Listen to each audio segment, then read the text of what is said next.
Buenas tardes, mi nombre es Daniela Guerrero y el día de hoy vamos a continuar con la tercera y última parte del posicionamiento animal. Aquí vamos a hablar acerca de los mecanismos o los pasos del mecanismo de acción de la exposición a la avenina escorpiónica.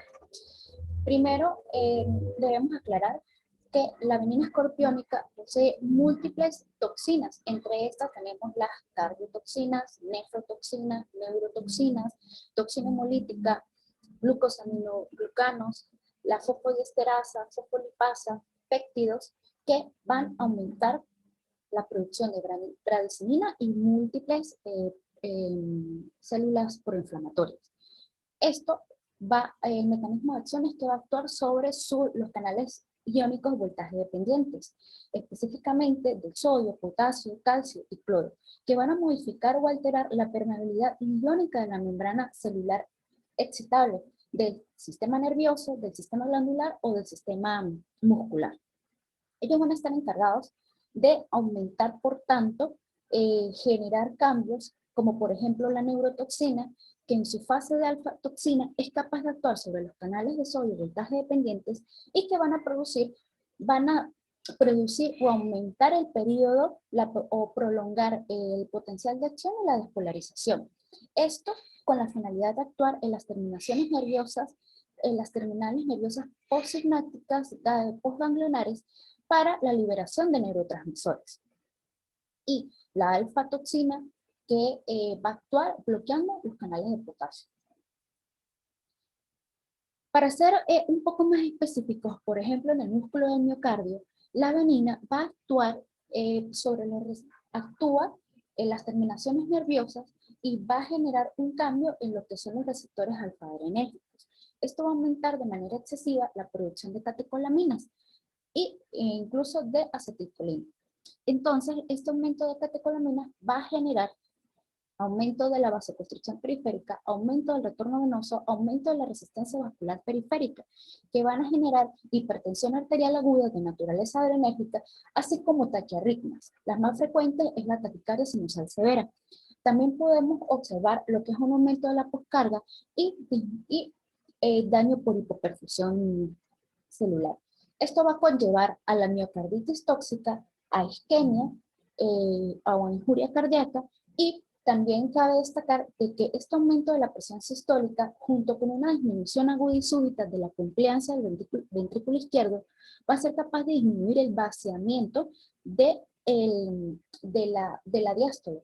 Por lo tanto, va a ser capaz de generar una falla cardíaca a partir del ventrículo izquierdo, que aunado junto con aumento de la permeabilidad vascular a nivel del alveolo, puede ser capaz de generar edema agudo de pulmón. Dentro de otro sistema que también podemos observar que frecuentemente se puede alterar, va a ser la sobreestimulación parasimpática, que va a actuar y va a activar las enzimas proteolíticas. Entre estas tenemos la fosfolipasa, la activación de las tasas, tripsina y tripsinógeno, que van a iniciar lo que es la llamada teoría de la autodigestión. Aquí se activan las enzimas proteolíticas, digieren la membrana celular y el tejido pancreático, hay aumento de la permeabilidad vascular, edema, hemorragia, estimulación de bradiciminas y otras citoquinas, por lo cual van a generar vasodilatación y daño dentro del tejido glandular, llevando a la patología más frecuente, en este caso a la pancreatitis aguda. Tenemos que los pasos del mecanismo de acción ante la exposición de la avenina escorpiónica van a dividirse y de manera sistémica. Vamos a tener un nivel 1, que es donde vamos a observar lo que es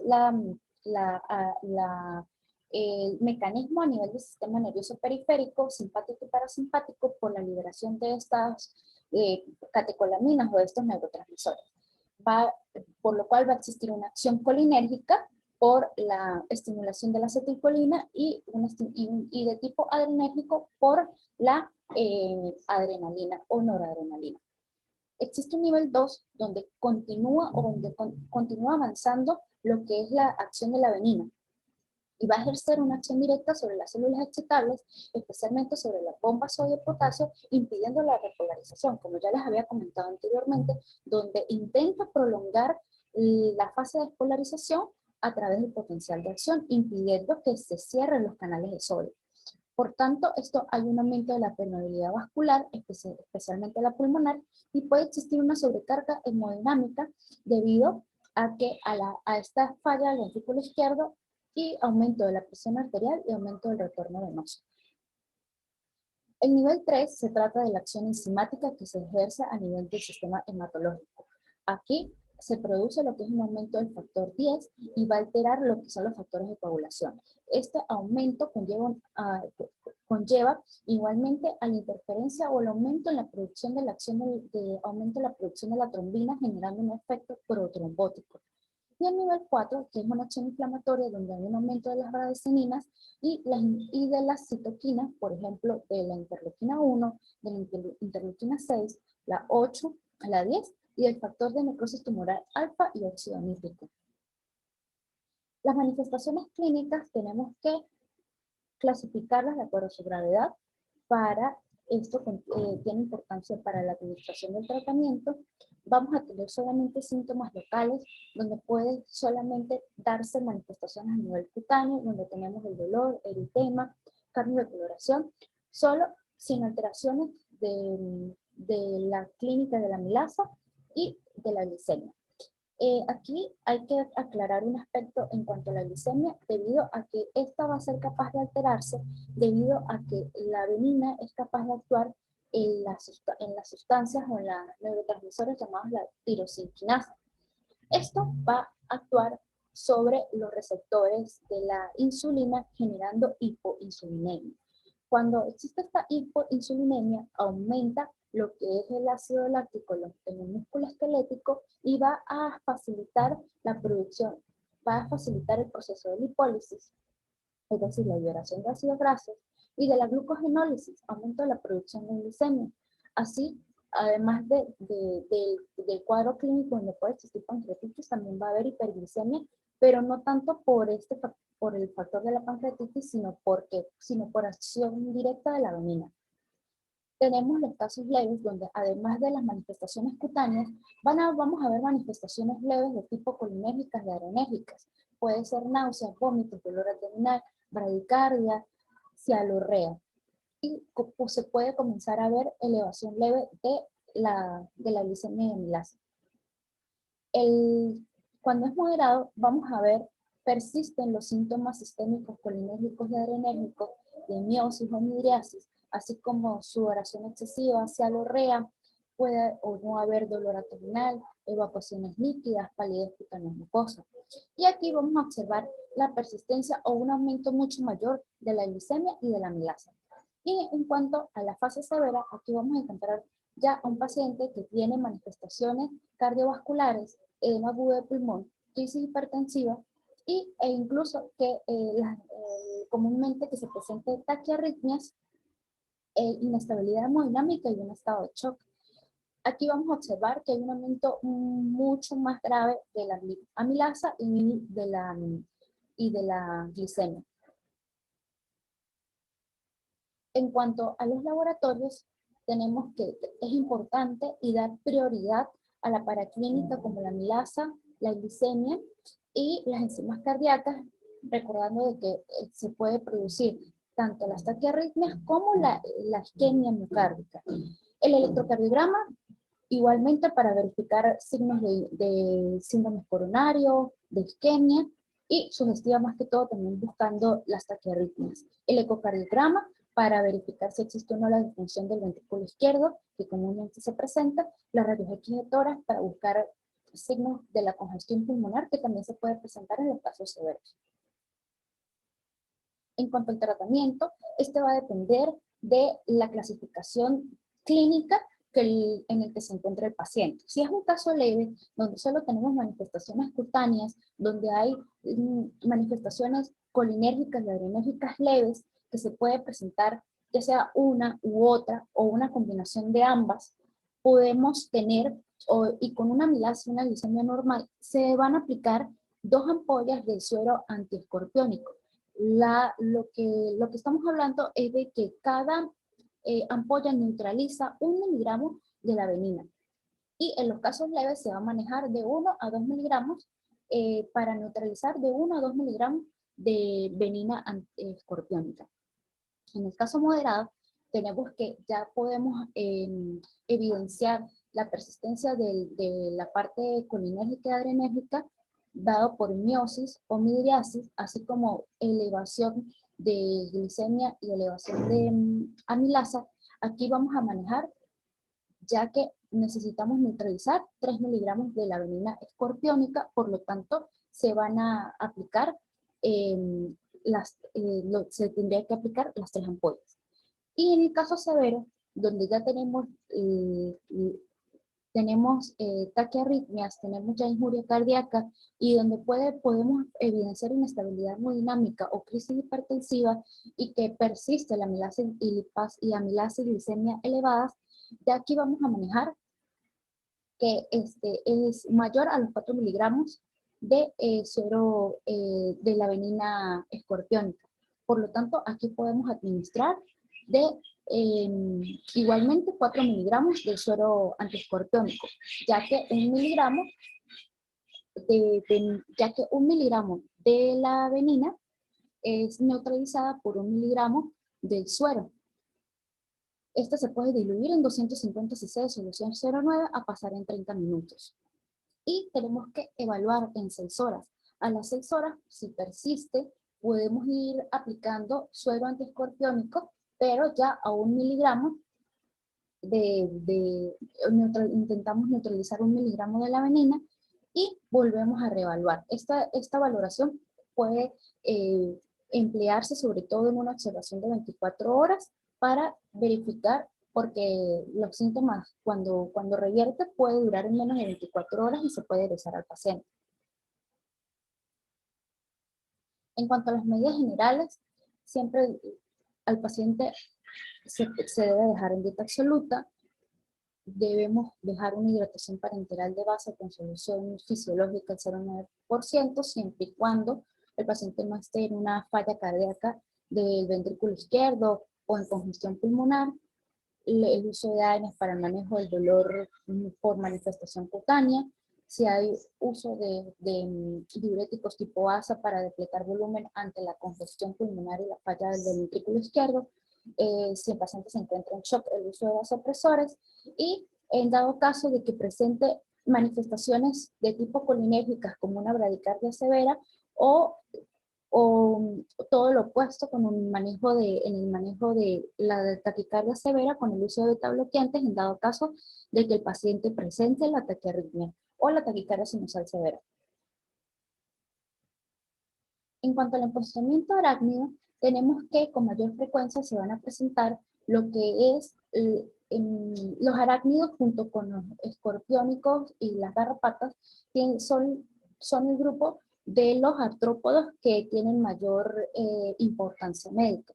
Entre estos tenemos lo que es el Lactrodectus, que es la llamada viuda negra, Loxosceles, que es la llamada araña marrón o araña de los rincones, que es la que se presenta con mayor frecuencia en Venezuela, Foneutria, que es la llamada araña de los bananeros, que no se cuenta con mucha frecuencia en el país, y la licosa o araña lobo. La Foneutria también es la llamada tarántula.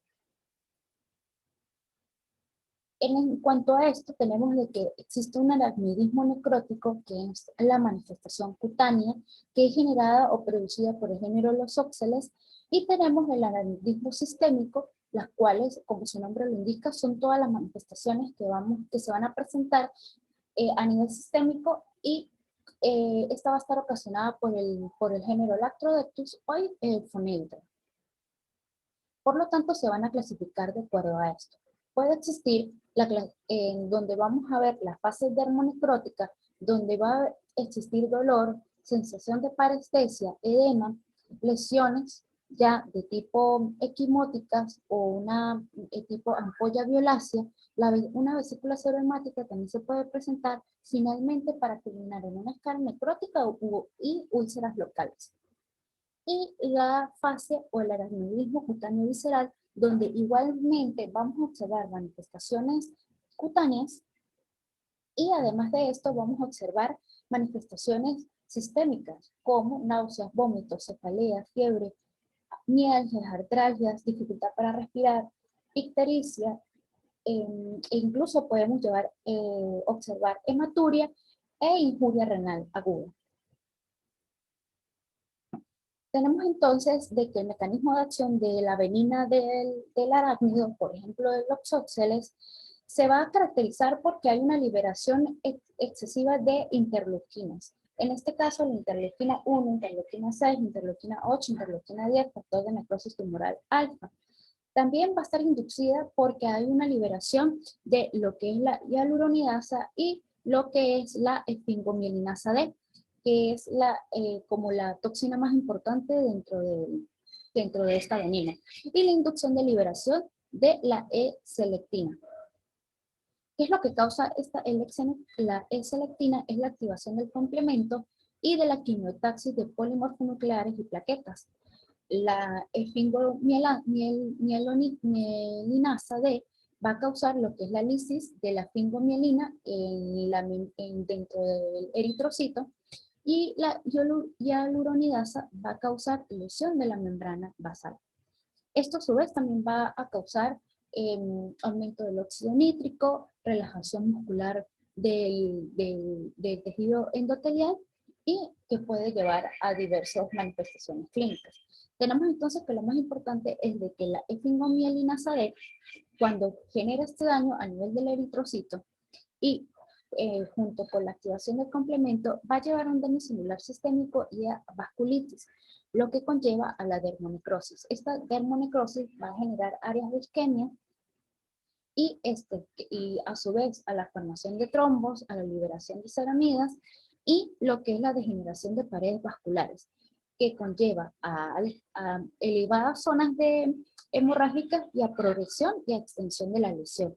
Esto en cuanto a lo que ocurre en cuanto a la manifestación cutánea que se presenta.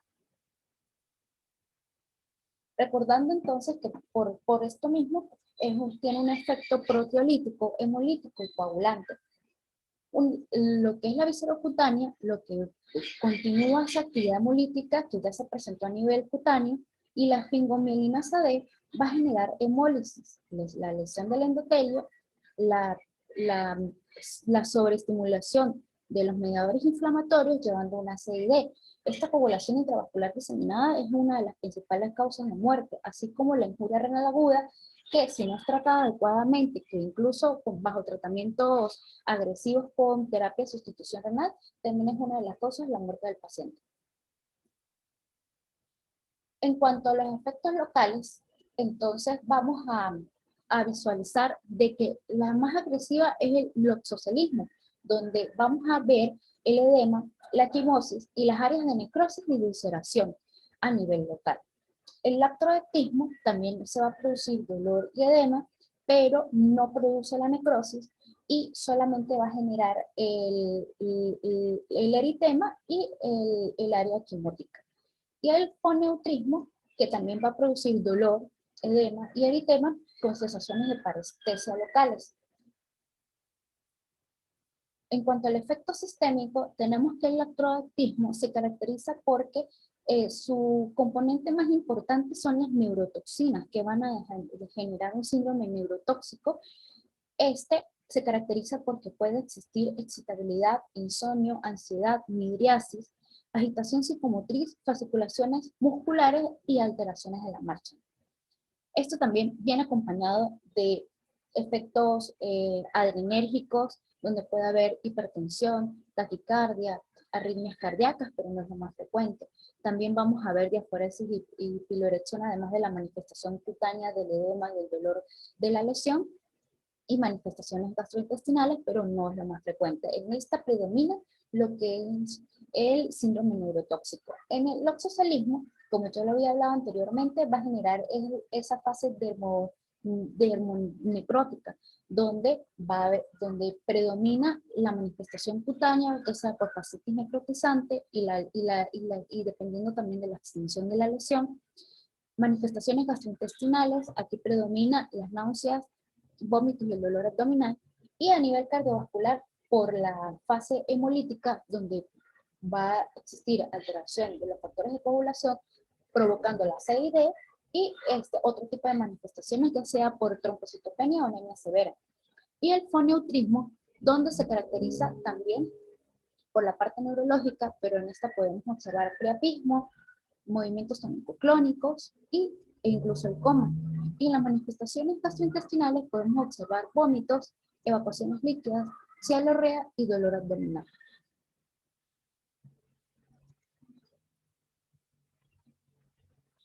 En cuanto al tratamiento, tenemos que el Oxoxeles es el que vamos a iniciar con en la fase dermonecrótica, donde puede existir, donde va a existir la administración de analgésicos, la administración de antihistamínicos, como la difenhidramina, los esteroides, en un intento de detener esa cascada proinflamatoria y evitar la extensión local de la lesión.